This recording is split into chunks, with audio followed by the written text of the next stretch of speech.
Changeons de chapitre et parlons éducation, enseignement supérieur et universitaire. Les étudiants des établissements publics et privés ne payeront désormais que 10 $ comme frais d'inscription à partir de l'année académique prochaine, annoncée pour le 5 janvier 2022. Toutes les institutions académiques sont appelées à s'y conformer et à cette décision du ministère de tutelle inscrite dans l'instruction 023 officiellement présentée ce mardi.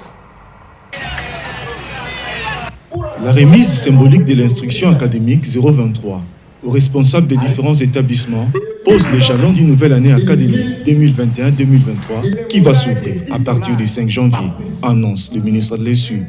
Avec 249 directives, la 023 s'inscrit dans la ligne droite des recommandations des états généraux de l'ESU. Les étudiants pourront payer que 10 $ comme frais d'inscription dans tous les établissements en RDC. Le mandat est de 10 $, pas plus. C'est pas seulement pour le public, mais aussi pour les privés.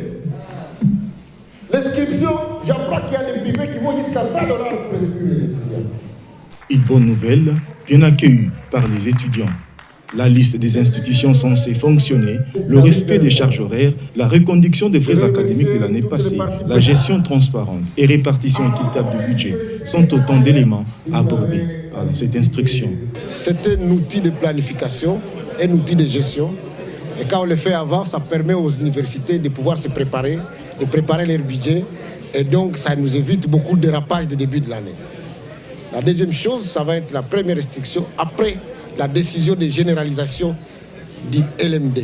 La rentrée académique qui était prévue avant pour le 5 décembre, nous l'avons reportée pour le 5 janvier pour permettre aux établissements qui traînaient encore un peu de finir leur programme, mais aussi pour nous permettre de sensibiliser et de former les gens pour la nouvelle perspective, la nouvelle dynamique du LMD que nous allons devoir commencer dès le début de l'année prochaine.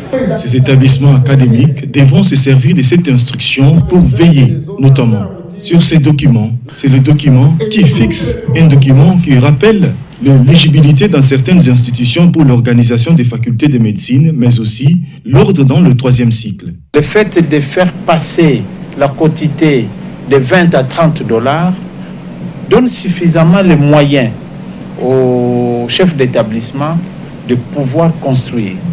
Donc ça signifie que notre ministre de tutelle, en agissant ainsi, a le souci de voir les établissements devoir construire et améliorer les infrastructures pour les étudiants et pour les personnels. Et pour nous, tout ce qu'il a préconisé comme réforme, comme engagement, particulièrement dans le secteur de la supérieure universelle, nous allons, en tant que gestionnaire, nous y mettre pour que cette vision soit effectivement concrétisée.